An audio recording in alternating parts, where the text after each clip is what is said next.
Avis à la population, 8 Mont-Blanc vous présente la place du village.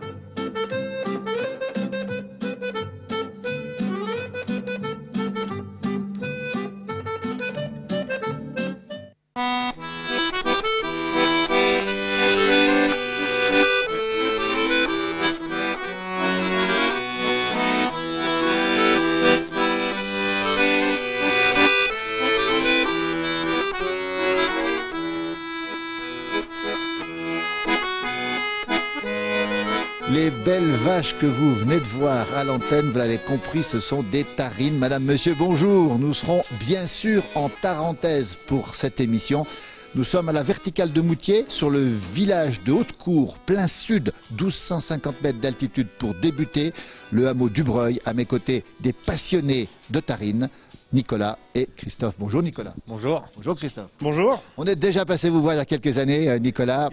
Mais on y revient. Ah bah formidable. On y revient parce que vous êtes des passionnés. Alors, on va le dire, les tout derniers agriculteurs, éleveurs sur ce coteau, Nicolas. Oui, tout à fait, en vache laitière, oui. Sur la commune, ouais. La commune d'Haute-Cour. Sur la commune d'Haute-Cour, ouais, on est les derniers. Ouais. Alors Haute-Cour, c'est à peu près 280 habitants. On a dit un 1200-1300 mètres d'altitude, c'est assez haut quand même. Bah ouais, sur le village, le hameau du Breuil, ouais, 1150 ici et les derniers hameaux à 1300 mètres, quoi. Voilà. À la verticale de Moutier, mais vous regardez plutôt le haut que le bas, vous. Hein. On n'aime pas le bas. Voilà qui est dit. Alors, vous êtes des passionnés, on l'a dit, on vous avait déjà rencontré. Nicolas, combien de vaches vous avez et que des tarines, on le précise bien. Soixantaine laitières. Combien de chenilles? Oh bah une trentaine. Et en GAEC, Nicolas, Christophe et votre tonton aussi, qui s'appelle comment votre tonton? Marcel. Marcel. 3 sur le GAEC, c'est ça? Oui, ouais, on est 3, ouais. On va rappeler quand même ce qui s'est passé chez vous il y a 20 ans. L'incendie, c'est un grand moment malheureux, bien sûr. Pour nous, on n'était encore pas installés, donc bon, on y a vécu un petit peu moins de l'intérieur, mais pour mon oncle, père de la ferme familiale, c'était des moments très compliqués. Maintenant, on n'est pas plus malheureux aujourd'hui dans un bâtiment moderne. On va quand même rappeler une chose, hein, que de la tarine. Alors, il n'y a jamais eu d'abondance, Christophe, chez vous. Ou si une fois peut-être. Ouais, une fois, il y a une abondance, mais une fois. Elle est restée une saison, quoi. Elle est restée un hiver, ouais. Alors, on va quand même dire une chose, c'est qu'on a un troupeau ici, on rappelle une soixantaine de laitières, avec des belles cornes, Nicolas. On sent que vous les aimez parce qu'elles sont belles, ces bêtes, Nicolas. Ben, on essaye d'y mettre toute notre passion pour qu'elle soit le mieux possible. Après, on y arrive ou on n'y arrive pas, mais bon, pour nous, ben, elles nous le rendent plutôt bien, ma foi. On fait du lait de qualité, enfin, les bêtes sont bien, donc pourvu que ça dure. Vous faites aussi, Christophe, vous faites aussi le foin ici, hein, toute l'année. Hein, c'est vous qui le faites. Ouais, on fait 80-90% de notre foin, sauf en regain qu'on est un peu trop juste qu'on en achète. Parce que c'est un versant séchant et on n'a pas beaucoup de regain. Et puis l'été, les vaches sont encore plus heureuses et les patrons aussi, parce que l'été, les vaches montent en alpage. Nicolas, vous montez où? En plusieurs endroits. On monte à plusieurs endroits, l'alpage de Montgéraud, de Naves et de Montagny.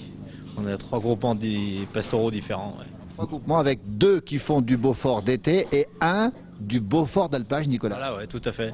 Les Naves et Montagny livrent à la coopérative à Moutier, donc en Beaufort d'été, et à Montgéraud, chalet d'alpage. Fabrication traditionnelle, chalet d'alpage. Vous y montez de temps en temps, Nicolas, là-haut? Dès qu'on peut. Vous avez un chalet là-haut? Nous, on a une montagnette, c'est très agréable. Alors on l'a dit, vous êtes plutôt en haut qu'en bas, vous. Hein, vous regardez, oui, oulala, vous descendez finalement assez peu du côté de Moutier, ici, de temps en temps quand même. Ouais, juste pour faire les courses. On a compris cette passion. Qu'est-ce qui vous plaît, Nicolas et Christophe, dans ce métier? Christophe, c'est quoi votre passion de la ferme ici, des bêtes bien entretenues, etc. C'est que déjà qu'on est notre propre patron, et ça, il n'y a pas de prix pour ça.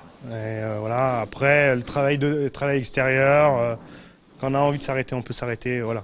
Parce que le travail en station, c'est bien, mais il faut travailler pour un patron, quoi. Vous y avez pensé, ça, travailler en station, vous? Moi, j'ai fait 2 saisons à Miribel. Ouais. Et puis Nicolas, vous aussi? Oui, j'ai fait 2 saisons à Courchevel. Ça vous a pas forcément plu, hein? Trop de caractère. Alors justement, on va dire des mots du caractère du terrain, parce que plus on monte en Tarentaise, c'est ce qu'on nous dit toujours, hein? En Maurienne, c'est pareil, hein? Plus il y a du caractère, les garçons, vous confirmez? Oh oui, on confirme, oui. Puis il faut en avoir du caractère pour ne pas se laisser marcher un peu sur les pieds, quoi. La vie est difficile ici, c'est quand même pas facile. Les bêtes sont rentrées mi-novembre, elles vont sortir fin avril. L'hiver est long, c'est pas facile. Non, c'est loin d'être facile, mais bon, l'hiver, L'hiver, c'est carré, quoi. On sait à l'heure où on commence, on sait à l'heure où on finit, en dehors des périodes de vélage qui sont un peu plus, qui met un peu plus de challenge dans le métier. Mais sinon, l'hiver, c'est carré, on sait l'heure de début de traite, l'heure de fin de traite, on est carré, quoi, on sait. Tandis que dès que s'attaque le printemps, débordé par le travail, voilà. Mais l'hiver, bon, bah, on est un peu plus carré, on peut prendre un peu plus de temps dans la journée pour nos familles, et voilà, c'est pas plus désagréable quand même. Et pour nous répondre aussi, c'est gentil de nous répondre aussi. Alors on va parler aussi de ce fameux fromage qu'est le Beaufort, Beaufort d'alpage, on l'a évoqué, Beaufort d'été, Beaufort tout court. Vous l'aimez ce Beaufort, Christophe, vous? Ah oui, il est très bon. Non, non, Vous mais... mangez ce matin ou pas déjà? Ah oui, Ah oui. Au casse-croûte, oui. Et Nicolas? Mon petit Ah déjeuner. bah, pareil. Petit déj aussi au Beaufort? Ah bah oui. Ah ouais. Ah bah oui. Moi, il n'y a que ça qui descend. Ah oui. Le lait, je digère pas, et le Ouais. Beaufort, ça passe avec un bout de Dio, et puis voilà. Avec un bout de dio. Dis donc quand même pas du dio du matin quand même. Vous avez mangé du dio ce matin? Ah bah oui. Ah oui. Depuis 4h30 qu'on est levé, il faut bien... Ah, on comprend maintenant pourquoi il faut prendre des forces alors. oui. 4h30 ce matin. Ouais. Ah oui, tous les matins à 4h30. Bah oui, mais obligé. Alors, comment ça se passe sur l'exploitation? Qui est-ce qui a un rôle? Vous faites les foins tous les deux? Vous vous occupez des bêtes tous les deux? Comment ça se passe? Tout le monde sait tout faire, mais on a quand même nos tâches un peu plus appropriées chacun. Alors moi je m'occupe plus de tout ce qui est paperasse, tout ça, les commandes, gérer un peu les commerciaux, la télévision. Non, puis Christophe lui, et son dada c'est bien les vaches, il est plus pointu que moi encore sur les bêtes, donc Christophe s'occupe de tout ce qui est insémination, tout ça, constat de gestation, tout le tralala quoi. Et le tonton Marcel, qu'est-ce qu'il fait? Ah bah le tonton Marcel, lui il s'occupe des genisses dans les vieux bâtiments, après il a quelques chèvres à côté, histoire de manger les buissons, sinon on se fait envahir, alors faut manger les buissons. Le tonton Marcel qui n'est pas là, il est aujourd'hui, on va tout dire, à Moutier, parce que vous avez aussi à Moutier, alors lui vous faites descendre par contre. Lui, il descend bien tout seul. Non, non. Oui, oui, il est en bas Moutier pour tailler la vigne. Voilà, vous avez quasiment toutes les familles avaient un peu de vigne dans le temps ici? Toutes les familles avaient de la vigne, ouais. À Moutier même ou à... Bah, sur le coteau d'eau de cour. D'accord. Ouais. Et En donc- partant de Moutier jusque dans les premiers villages, quoi. Donc ça veut dire qu'on fait du vin encore ici? Vous faites du vin, vous? Tonton fait du vin? Faut pas le dire. Faut pas- non, mais c'est du vin familial, production. Oui, c'est Production du... familiale, ouais, ouais. Production familiale. Ouais. Il est bon? Ah oui. Oui, non, si, c'est bon. C'est bon. Tonton il vinifie bien. Le tonton, il est très croyant et il a placé à l'entrée de la ferme une superbe petite vierge. C'est lui, c'est Marcel qui a mis ça? Oui, oui, oui, c'est lui à la création du bâtiment. Oh, il y a 20 ans, quoi. Ça c'est rare, c'est assez émouvant aussi de voir ce rapport justement à la religion. Bah oui, c'est un rapport à la religion. Après il y a le fait de l'incendie. Tonton est croyant. L'autre fait, c'est qu'on s'appelle Saint-Guérin, Oui, Saint-Guérin, protecteur contre les incendies. protecteur des incendies des troupeaux. Ouais. Qui c'est qui a choisi le nom de Saint-Guérin? Ah, on l'a laissé choisir à notre oncle. Ouais. Et à côté de la Vierge, il y a un panneau qui dit ici, il n'y a que des tarines. Vrai ou faux? Ah ouais, oui, il n'y a que de la tarine, oui. Ici, vous pouvez trouver, il n'y aura pas d'abondance. Non. Qu'est-ce qu'elle a de plus que l'abondance? Vous qui les avez croisés un petit peu les abondances, pas beaucoup, mais qu'est-ce qu'il y a une différence? Est-ce qu'ici, est-ce qu'elle a le pied plus montagnard? Comment ça se passe? Il n'y a pas grand-chose de plus. Peut-être qu'elle a le pied un peu plus dur, elle produit un peu moins. Mais enfin, nous, après, on est passionnés de tarine, donc ma foi, c'est juste une histoire de passion. Hein. Après, une histoire de couleur. On serait dans la vallée d'abondance, on aurait des abondances. Alors- En Tarentaise, on a des tarines. On a vu les belles cornes, hein. Christian les montre encore, ces cornes, elles sont magnifiques. Pas de guide cornes, hein. Elles sont naturellement comme ça. Naturel, il n'y a pas de guide corne, non. Oui. Ah non, ouais. Et alors, vous ne les coupez pas et vous ne les couperez pas. Ah non, on les coupera pas, non. Oui. Ah non, ça non. Pourtant, ça se fait de plus en plus. Ça se fait de plus en plus, mais nous, on préfère avec les un cornes. bâtiment adapté pour ça. Oui, c'est ça. Tabulation entravée, donc... Ouais, ça, bon. Non, non, on n'a pas de danger. Le plus gros danger, c'est pour nous quand on les attache, mais quand on aime. Et puis, les cloches de l'été. Toutes les vaches, même les genisses, ont des cloches. hein. Toutes les vaches, même les genisses, oui. Oui. Les veaux. Les veaux. Les veaux aussi. Les veaux aussi. Ouais. C'est du boulot, ça aussi. hein. Ah bah ça, c'est le boulot à tonton. Votre programme du jour, levé à 4h30 ce matin, vous allez faire quoi? Une sieste après-midi quand même? Une demi-heure de sieste, Une demi-heure de oui. sieste, oui. Bon, pas plus, mais bon, une demi-heure, ouais, ça fait bien, ça Ouais, repose. ça fait du bien. Ouais, Coucher à quelle heure ce soir? Je sais pas, 10h, 10h30. 10h30, 11h. Ouais, ça dépend, ouais. Alors on a dit l'hiver c'est un petit peu le moment un peu plus calme, hein. On fait les papiers, on prend un peu de temps. Et puis on vous a vu ce matin transporter le lisier. Oui, oui, parce que ben, là, j'en fais un petit peu, mettre un peu dans les prés pour préparer le printemps. Puis on a quand même eu un hiver trop doux, donc ça va, quoi. Vous c'est un bon hiver avec pas trop de neige ici. Bah non, on préfère quand même la neige. On préfère de la neige et puis du froid. Le froid, tu la vermines, et la neige fait de l'eau pour l'été, quoi. Et du coup, nous, on est sur un versant séchant. Plus il y a de neige, mieux on est content pour le printemps. En tout cas, on est ravis de vous rencontrer parce que on sent que vous aimez ce métier. On va saluer tous ceux qui font ce travail. Lever à 4h30 le matin, il faut le faire quand même. Été comme hiver, ça demande beaucoup d'énergie, beaucoup de passion ce métier. Ouais, mais c'est surtout la passion qui fait vivre ce métier. L'énergie aussi, il en faut, mais c'est beaucoup la passion qui permet qu'aujourd'hui, il y a encore des vaches ici, sur la commune ou sur les autres communes, quoi. Parce que c'est beaucoup de passionnés. Alors quand vous mangerez du Beaufort, vous n'oublierez pas les producteurs qui sont ici. Et puis dans un instant, on va rencontrer quelqu'un que vous connaissez bien. C'est le laitier, c'est Jean-Luc, il est passé tout à l'heure. Oui, il est passé, il y a une petite heure qui est passée. Ouais. Lui aussi, c'est le chaînon, le maillon important, le laitier. C'est lui qui fait le lien entre l'exploitation et la coopérative. Merci, le GAEC Saint-Guérin ici à Haute-Cour. On est le 12 février 2014 pour l'enregistrement. L'hiver, on dirait que l'hiver est fini. Le soleil est présent ce matin. Et puis derrière la caméra, fidèle toujours, c'est Christian Rossa. On est parti ici. On va rencontrer le laitier, puis après on poursuivra encore sur Haute-Cour. Merci beaucoup, messieurs, pour cette passion. De rien, merci à vous. Merci beaucoup. Merci beaucoup.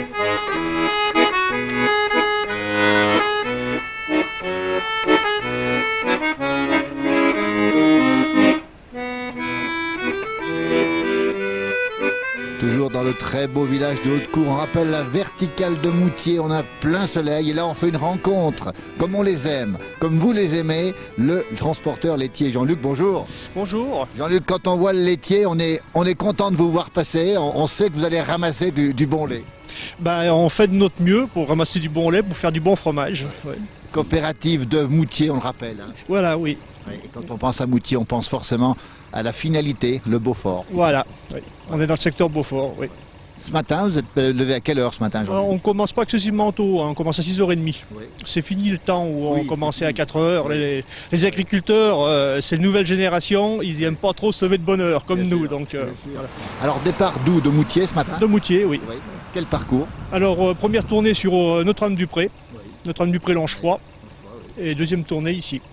Alors au total, vous faites l'aller-retour, vous revenez à Moutier, vous déposez le lait, vous repartez? On fait le premier tour, on descend vider à Moutier Oui. et on repart. Oui. Pour ramener le maximum de lait le plus vite en bas à Moutier pour qu'ils puissent fabriquer. Parce que comme dans l'AOC, on fabrique avec du lait chaud, Bien sûr. on ne peut pas stocker du lait. Votre véhicule, 5000 litres, Voilà, c'est ça? C'est une hein cuve de 5000 litres. Voilà. Oui. Vous allez faire quoi maintenant, après notre interview? Parce que c'est très rapide, attention, on rappelle que le lait doit être chaud en arrivant. Hein. Voilà. Donc j'ai encore un producteur à ramasser sur la route Oui. et après je descends vider. Tous les jours, vous faites ce travail? Voilà, oui. Le dimanche, comment ça se passe? Le dimanche, c'est comme un jour pour nous, on ramasse le lait comme les jours de semaine. Oui. Voilà. Toute l'année, même jour de Noël? Oui, 7 jours sur 7, 65 jours par an, tout le temps. Et quand il y a une tempête de neige, aujourd'hui vous avez de la chance, on a de la chance, il y a du grand beau temps, mais une tempête de neige, qu'est-ce que vous faites? Vous chaînez? Comment ça se Mais passe? bien sûr, oui, oui. Bon, après, on a des camions en 4x4. Alors, le matin où ça neige comme le poing, Jean-Luc, qu'est-ce que vous vous dites? Vous dites faut y aller quand même? Je suis content d'y aller. Comment On ça dit se passe? aujourd'hui, on va serrer les fesses. Et voilà. Ça veut dire que quel que soit le temps, le laitier passe toujours. Ramasser, obligatoirement. Ouais. C'est arrivé une fois tous les 10-20 ans qu'on n'arrive pas à ramasser le lait le matin et on le ramasse l'après-midi. Oui, c'est très rare. Très très rare, oui. La dernière fois que ça arrive, c'est en 91, alors ça fait vieux. Vous savez, vous êtes attendu le laitier. Alors les agriculteurs vous attendent et puis les gens des villages disent ah ben le laitier est passé, on sait à quelle heure vous passez. Est-ce que vous le savez ça? Oui, ils savent surtout parce qu'on a la réputation de rouler un petit peu trop vite, donc voilà, ils nous repèrent plus pour ça que par autre chose. Ce métier, vous l'aimez Jean-Luc? Oui, bien sûr, ça fait 17 ans que je le fais, alors. Natif de la vallée, à Villette à côté d'Em, hein, c'est ça? Un vrai Savoyard. Un vrai Savoyard. On n'est plus très nombreux dans la vallée, mais il y en a encore quelques-uns. Et vous aimez ce travail? Vous êtes dans votre camion tout neuf, on le rappelle ce camion Voilà, quand même. oui, il a quoi, 15 jours, 3 semaines. 15 jours, Ouais. oui. Ouais. Donc bien chauffé, et c'est un camion qui roule bien, on va dire. Ouais, il va pas trop mal. On se plaint pas, on a vu pire. Alors le matin quand vous montez, il fait nuit encore, vous êtes dans les petites routes comme ça, vous pensez à quoi? Vous mettez la radio? Comment ça se Bien passe? sûr, on a la radio, puis voilà. Hein, puis, ouais. Bon, là, l'hiver, c'est pas le plus agréable. Le plus agréable, c'est l'été. Hein. L'été, bien Voilà, sûr. quand on monte dans les alpages le matin de bonne heure, ça c'est. Vous montez, on va le préciser, dans les alpages l'été. Jusqu'où vous montez dans les alpages? Oh, le plus haut qu'on monte, c'est à 2300 mètres. Ah oui. Ouais. Alors, vous levez tôt le matin alors là? Un petit peu plus tôt, oui. Il y a des tournées qu'on part à 5 heures, ouais, ça dépend les tournées. Ouais. Et par contre, l'été, on a plus de mauvaises routes. Bien C'est sûr. pour ça qu'on a des camions tout-terrain. Qui sont tout terrain, oui. Voilà. Il y a certaines tournées, on arrive à faire 20 km de piste tous les matins. On va rappeler le laitier, le rôle fondamental du laitier, parce que sans le laitier, il n'y a pas de fromage, il n'y a pas de Beaufort quand même, c'est le plus important ça. Voilà, oui. Et c'est ce qui permet à l'agriculture du coin de continuer à vivre, quoi. Comment on le tient au chaud, le lait dans le... Ah bon, on ne tient pas au chaud, c'est que dans l'AOC, il ne faut pas qu'on le refroidisse. Oui, c'est ça, Voilà. pas refroidi. Il y a la traite du soir qui est refroidie Oui. et la traite du matin qui n'est pas refroidie. Oui. Il faut minimum la moitié de lait qui n'a pas été refroidi. Jean-Luc, la coopérative de Moutier, c'est une des plus belles coopératives de la vallée, c'est pas vous qui direz le contraire. Surtout maintenant, parce que vu les travaux Oui. qu'on y a fait l'année passée, Absolument. 7 ou 9, Oui. alors c'est sûr que... On peut y acheter du fromage là-bas. Mais bien sûr.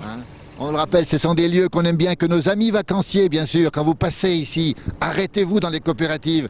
Et puis vous découvrirez, par le biais de cette interview, justement, le travail qui est fait en amont, parce qu'on l'oublie ça. Il n'y a pas que le fromager, il y a aussi ce laitier qui est important. Oui.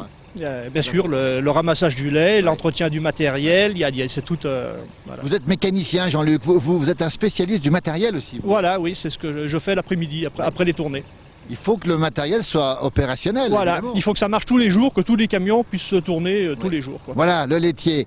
Le personnage qu'on voit pas souvent, mais qu'on a eu plaisir à vous montrer. Bravo pour ce que vous faites, parce qu'encore une fois, sans lui, il n'y a pas de fromage, il n'y a pas de Beaufort. Vous mangez du Beaufort, Jean-Luc? Mais bien sûr, on mangé... paye le même prix que les autres, mais on en mange quand même. Et ce matin, vous allez manger ce matin? Oh non, pas tous les jours, pas au petit déjeuner quand même, faut pas exagérer. Merci beaucoup pour cette passion. On vous a retardé, on est désolé, mais c'est pour la bonne cause. Voilà, d'accord. Merci Jean-Luc. Merci à vous.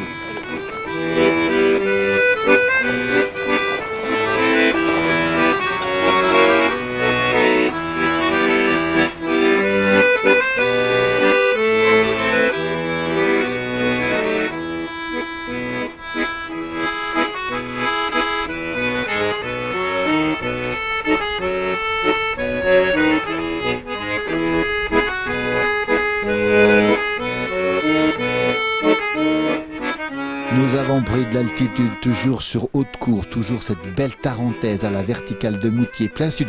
1300 mètres d'altitude pour parler d'une autre passion, celle des chèvres. Et la passionnée est à mes côtés. Claire, bonjour. Oui, moi je suis tombée dans la passion de la chèvre il y a longtemps puisque je suis native du Loir-et-Cher. Oui. J'ai fait des crottins, j'ai fait des saintes-maures. J'ai fait de la chèvre et j'ai fait des grosses quantités de lait jusqu'à me poser des questions sur moi, qu'est-ce que j'allais manger, et ce qui m'a fait aller vers la montagne. Et je suis arrivée il y a en 98 en Savoie.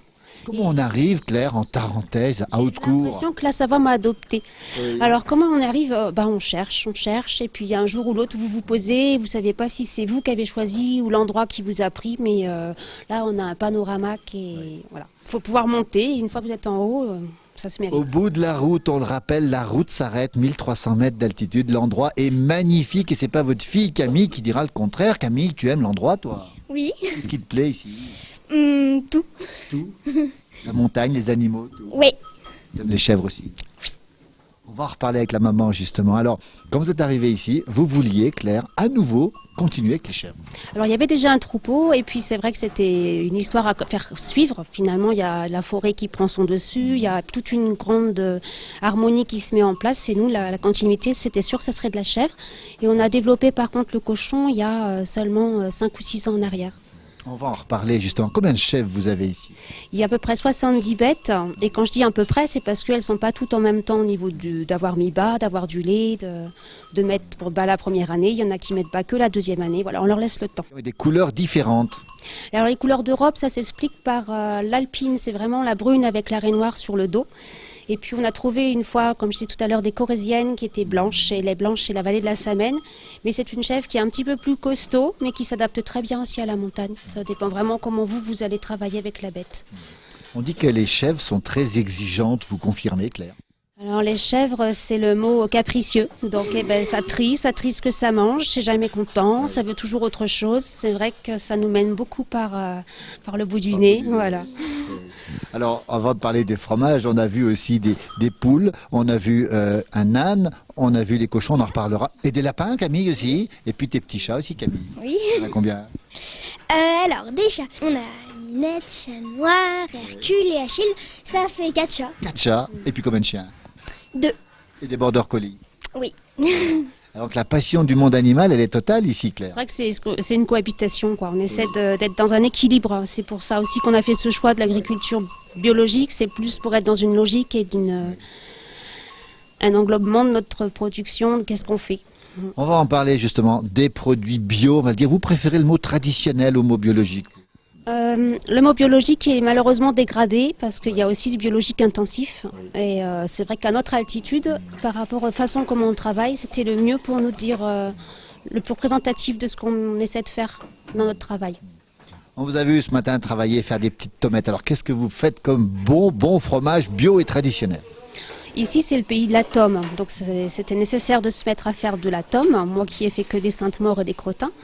Et quand on fait tome, souvent on fait le sérac, c'est un fromage qui est très très apprécié. Et depuis peu, je m'amuse, je développe de plus en plus les petits frais, donc les petits frais aux épices et plutôt sur commande. Voilà. Alors, pour trouver ces bons produits, Claire, comment on fait pour les retrouver, pour les acheter aussi, on va le dire, parce qu'on a un public extrêmement gourmand. Alors, ma petite quantité va se retrouver sur Carrefour, à Moutier, ce qui est très local pour moi. Et puis le travail avec Satori aussi, le magasin sur Albertville. Et en allant sur Albertville, j'ai aussi des groupes de personnes qui se sont mis au suivre et qu'on appelle donc une AMAP et que je vais pouvoir livrer aussi régulièrement. Alors, quelqu'un qui serait intéressé pour vous retrouver, donc il peut aller dans les magasins dont vous venez de parler, est-ce qu'ils peuvent venir ici, à la ferme du Pradier, sur Haute-Cour, au bout de la route? Alors, je les reçois, en général, c'est le matin, de 10h à midi, c'est là où on est le plus disponible. Et après, c'est vrai que celui qui s'est perdu et qui arrive à midi et demi, on ne lui ferme pas la porte au nez. Et après, je dirais que c'est l'après-midi, c'est au petit bonheur la chance. Claire, ça veut dire que ces bons fromages, on peut les retrouver toute l'année ici? Est-ce qu'il y a des saisons, il y en a plus, moins? Des fois, on n'aime rien s'arrêter, mais malheureusement, on produit toute l'année.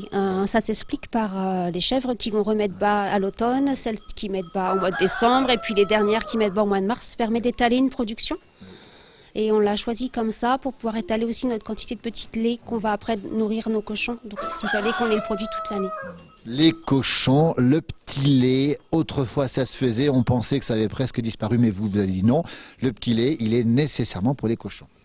C'est une bonne valorisation, sinon c'est un sous-produit qui va être polluant et qu'on ne pourrait pas rejeter dans la nature. 12 cochons élevés l'année. 12 cochons, pour le moment, c'est notre croisière. Et faire plus, je pense qu'après, ça nous engagerait à acheter des concentrés cochons. Et ça, c'est pas notre logique. Il en reste 2 dans 15 jours, ils seront plus de ce monde. Mais ces cochons, on va le dire, on peut aussi venir en acheter un morceau ici. Alors, et ça se jette sur commande. Oui. C'est quelque chose qu'on va décider longtemps à l'avance et puis mettre sur réservation. Oui. Parce que le cochon, quand il part à l'abattoir, il repart en colis. Combien de temps avant? Combien de temps il faut pour prévenir avant de... En général, c'est 6 mois avant sur la liste d'attente. Voilà. Liste d'attente, ça se mérite. Et un numéro de portable pour ceux qui sont intéressés. On peut vous appeler pour réserver un morceau de cochon ou pour acheter du fromage. Il est toujours dans ma poche. Juste quand j'ai les mains mouillées ou les mains dans le chaudron que je ne peux pas répondre. Voilà. On va donner le numéro, Claire. C'est un 06 36 70 12 13. Voilà, le numéro s'est inscrit sur votre écran. Alors, ce métier, vous le faites avec une éthique, on aime bien ce mot-là. Vous ne voulez pas produire en trop grande quantité, Claire? Produire en trop grande quantité, j'aimerais avoir plus de lait, mais toute une question d'équilibre. Pour le moment, je suis encore à une traite à la main. J'aime beaucoup être avec ma bête, ressentir comment elle va produire. Et mon petit peu de lait que j'ai, après, c'est aussi une question de ne pas mettre de ferment, de rester avec du naturel jusqu'au bout. Du naturel jusqu'au bout, et vous faites les foins vous-même? On fait une partie parce que la montagne, elle est quand même dure. Et j'appelle ça souvent caresser la montagne. Voilà, parce que vous avez vu comment ça se passe. Les terrains plats sont difficiles à accéder. Et on ne fait pas la totalité. On fait peut-être tout juste les 20 à 30 tonnes selon l'année. Vous avez quitté le Loir-et-Cher, Claire. Qu'est-ce qui vous manque du Loir-et-Cher ici à Haute-Cour, en plein cœur de la Tarentaise, 1300 mètres d'altitude? Je pense que c'est plus les couchers et les levées de soleil. Parce que nous, on a des beaux levées de lune, mais les intensités de couleurs, ça c'est peut-être ce qui peut manquer le plus. L'adaptation à la montagne, comment ça se passe? C'est quand même le bout du monde. Il y a les tempêtes de neige qui sont fortes ici. On peut être bloqué de temps en temps aussi? Je pense que la force, elle est plus dans la tête. Parce que moi, j'irais très très bien vivre dans des conditions extrêmes en l'Himalaya, c'est pas grave. Voilà. Dans la tête. On s'habitue trop vite avec le confort et le confort tue notre créativité et notre personnalité aussi. Il faut du confort pour la famille, les enfants, il faut aussi du confort pour eux. C'est pas ce qui rend le plus heureux. Je pense que c'est comme avec l'harmonie des animaux. Voilà. J'ai vu mes grands grandir dans des conditions pas forcément très confortables, mais ils en sont bien sortis. Il n'y a pas de télévision chez vous?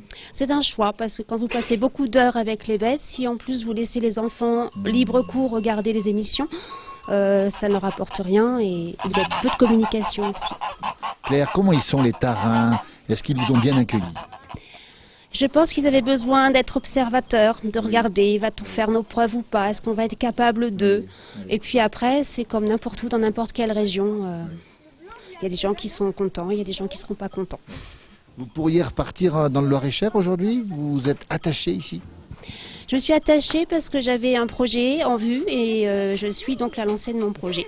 À savoir, j'aimerais un jour pouvoir mettre de l'hébergement, voilà, d'aller au bout de ce projet. Mais s'il fallait retourner dans mon Loir-et-Cher, je l'aime encore et j'ai beaucoup d'attaches, beaucoup de personnes qui m'attendent. Camille, tu es contente d'être ici, toi? Oui. Qu'est-ce qui te plaît ici? Tout. C'est quoi tes animaux préférés, Camille? Tout. Le cheval. Le Oui, les Tu veux chevals. faire quoi plus tard? Eh ben, j'aurais bien aimé faire preuve de cheval. Claire, on est très heureux d'avoir passé un moment avec vous. La passion, encore une fois, des chèvres. On rappelle l'endroit Haute-Cour, la ferme du Pradier. On va vous remercier beaucoup. C'est l'heure du sérac maintenant, Claire? Oui, je vais mettre à chauffer et puis tout va se mettre à chauffer doucement, tranquillement. Tout se fait au fond de la journée, tout est fini. Qu'est-ce que c'est bon! Eh ben voilà, on finit en beauté cette émission. Merci de nous avoir suivis ici, derrière nous. Ah ben voilà, elle est revenue avec son petit... Comment il s'appelle, ton petit chat? Achille. Tu es très très attaché à Achille, toi. Hein? Oui. Voilà, c'est avec cette belle image qu'on va finir cette émission. Depuis Haute-Cour, la belle Tarentaise, derrière la caméra. Mon complice extrêmement gourmand de fromage de chèvre, c'est Christian Rossa. Claire, merci beaucoup. Merci à vous. Merci beaucoup. Merci Camille. De rien. Merci Achille.